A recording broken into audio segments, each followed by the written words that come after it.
सोमवार व्रत कथा। एक बहुत धनवान साहूकार था जिसके घर धन आदि किसी प्रकार की कमी नहीं थी, परंतु उसको एक दुख था कि उसके कोई पुत्र नहीं था। वह इसी चिंता में रात दिन रहता था।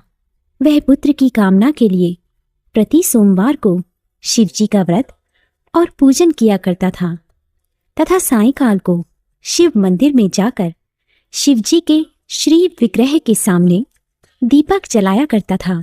उसके इस भक्ति भाव को देखकर एक समय श्री पार्वती जी ने शिवजी महाराज से कहा कि हे प्रभु, यह साहूकार आपका अनन्य भक्त है और सदैव आपका व्रत और पूजन बड़ी श्रद्धा से करता है। इसकी मनोकामना पूर्ण करनी चाहिए। शिवजी ने कहा, हे पार्वती, यह संसार कर्म क्षेत्र है। जैसे किसान खेत में जैसा बीज बोता है वैसा ही फल काटता है, उसी तरह इस संसार में जैसा कर्म करते हैं वैसा ही फल भोगते हैं। पार्वती जी ने अत्यंत आग्रह से कहा, महाराज, जब यह आपका अनन्य भक्त है और इसको अगर किसी प्रकार का दुख है तो आपको अवश्य ही वह दुख दूर करना चाहिए, क्योंकि आप सदैव अपने भक्तों पर दयालु होते हैं और उनके दुखों को दूर करते हैं। यदि आप ऐसा नहीं करेंगे तो मनुष्य आपकी सेवा तथा व्रत क्यों करेंगे? पार्वती जी का ऐसा आग्रह देख शिवजी महाराज कहने लगे, हे पार्वती, इसके कोई पुत्र नहीं है। इसी चिंता में यह अति दुखी रहता है। इसके भाग्य में पुत्र ना होने पर भी मैं इसे पुत्र की प्राप्ति का वर देता हूं, परंतु यह पुत्र केवल 12 वर्ष तक जीवित रहेगा।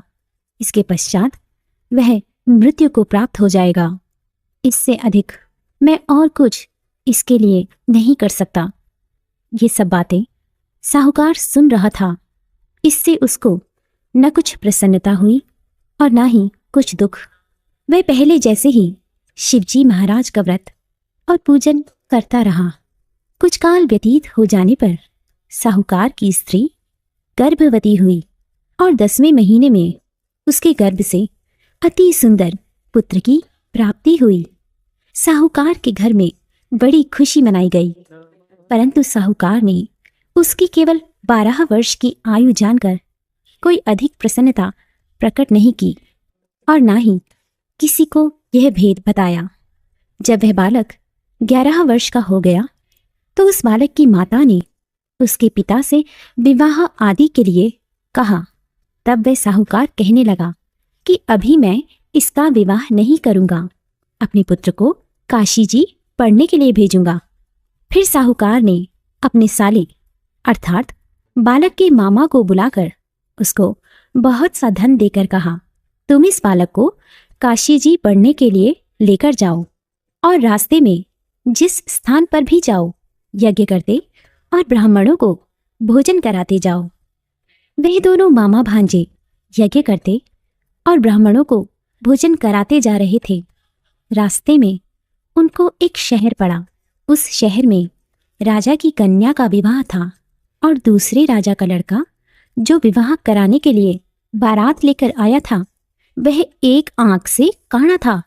उसके पिता को इस बात की बड़ी चिंता थी कि कहीं वर को देख कन्या के माता पिता विवाह में किसी प्रकार की अड़चन पैदा न कर दें। इस कारण जब उसने अति सुंदर सेठ के लड़के को देखा तो मन में विचार किया कि क्यों ना दरवाजे के समय इस लड़के से वर का काम चलाया जाए।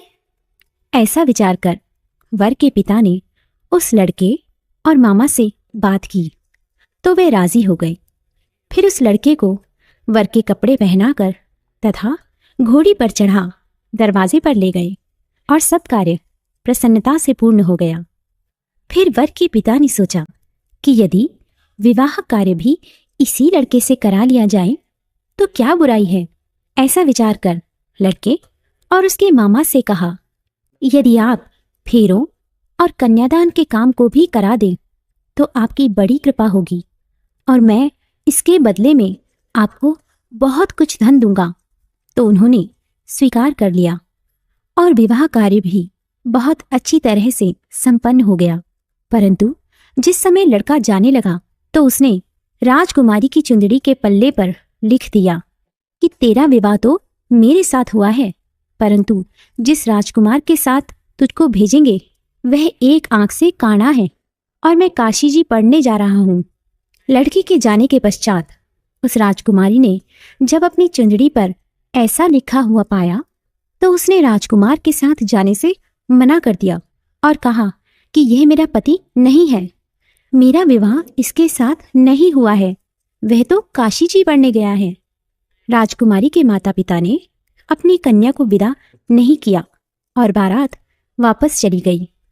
उधर सेठ का लड़का और उसका मामा काशी जी पहुंच गए। वहां जाकर उन्होंने यज्ञ करना और लड़के ने पढ़ना शुरू कर दिया।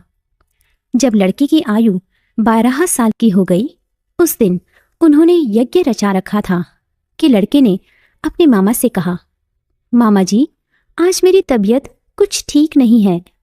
मामा ने कहा, अंदर जाकर सो जाओ।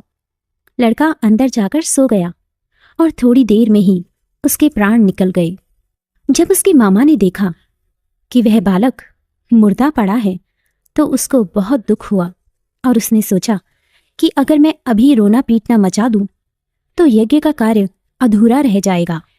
अतः उसने जल्दी से यज्ञ का कार्य संपन्न कर ब्राह्मणों के जाने के बाद रोना पीटना आरंभ कर दिया।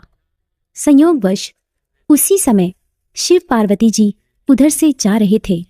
जब उन्होंने जोर जोर से रोने की आवाज सुनी तो पार्वती जी कहने लगी, महाराज कोई दुखिया रो रहा है, इसके कष्ट को दूर कीजिए। जब शिव पार्वती जी ने पास जाकर देखा तो वहां एक लड़का मुर्दा पड़ा था। पार्वती जी कहने लगी, महाराज ये तो उसी सेठ का लड़का है जो आपके वरदान से हुआ था। शिवजी कहने लगे, हे पार्वती, इसकी आयु इतनी ही थी सो यह भोग चुका। तब पार्वती जी ने कहा, हे महाराज इस बालक को और आयु दो, नहीं तो इसके माता पिता तड़प तड़प कर मर जाएंगे। पार्वती जी के बार बार आग्रह करने पर शिवजी ने उसको जीवन दान दिया और शिवजी महाराज की कृपा से लड़का जीवित हो गया। शिव पार्वती कैलाश चले गए। तब वह लड़का और मामा उसी प्रकार यज्ञ करते और ब्राह्मणों को भोजन कराते अपने घर की ओर चल पड़े। रास्ते में वे उसी शहर में आए जहां उसका विवाह हुआ था। वहां पर आकर उन्होंने यज्ञ आरंभ कर दिया तो उस लड़के के ससुर ने उसको पहचान लिया और अपने महल में ले जाकर उसकी बड़ी खातिर की। साथ ही बहुत दास दासियों सहित आदरपूर्वक लड़की और जमाई को विदा किया। जब वे अपने शहर के निकट आए तो मामा ने कहा, मैं पहले तुम्हारे घर जाकर खबर कराता हूं। जब उस लड़के के मामा घर पहुंचे तो लड़के के माता पिता घर की छत पर बैठे हुए थे और यह प्रण कर रखा था कि यदि हमारा पुत्र सकुशल लौट आया तो हम राजी खुशी नीचे आ जाएंगे, नहीं तो छत से गिरकर अपने प्राण खो देंगे। इतने में उस लड़के के मामा ने आकर यह समाचार दिया कि आपका पुत्र आ गया है, तो उनको विश्वास नहीं आया। तब उसके मामा ने शपथ पूर्वक कहा कि आपका पुत्र अपनी स्त्री के साथ बहुत सारा धन लेकर आया है। तो सेठ ने आनंद के साथ उनका स्वागत किया और बड़ी प्रसन्नता के साथ रहने लगा। इसी प्रकार जो कोई भी सोमवार के व्रत को धारण करता है अथवा इस कथा को पढ़ता है और सुनता है, उसकी समस्त मनोकामनाएं पूर्ण होती हैं।